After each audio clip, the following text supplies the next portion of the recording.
কেন্দ্রীয় বাহিনীর route march আগামীকাল ভোট গণনা শুরু হওয়া থেকেই বিভিন্ন গণনা কেন্দ্রের আশেপাশে সহ বিভিন্ন বিধানসভা এলাকায় গণনা নিয়ে যাতে কোনো রকম উত্তেজনা পরিস্থিতি তৈরি না হয় তার জন্য কেন্দ্রীয় বাহিনীর রুট মার্চ অব্যাহত।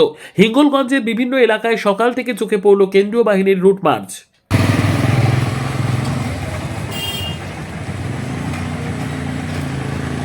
না, আমাদের এখানে দেখো শান্তিপ্রিয় জায়গা, আমাদের কোনো সমস্যা নেই। কেন্দ্র বাহিনী আছে, তাদের মতন কাজ করছে, কিন্তু আমাদের এখানে কোনো ঝুট ঝামেলা নেই। পরিস্থিতি ঠিকই আছে, স্বাভাবিক আছে।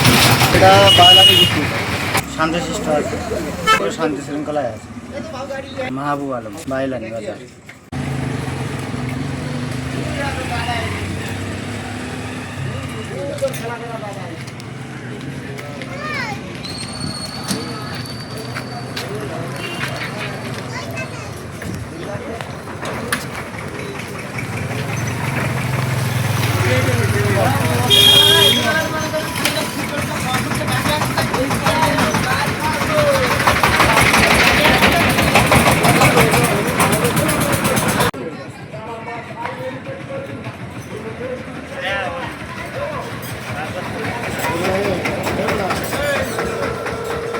স্যাররা আসতেছে।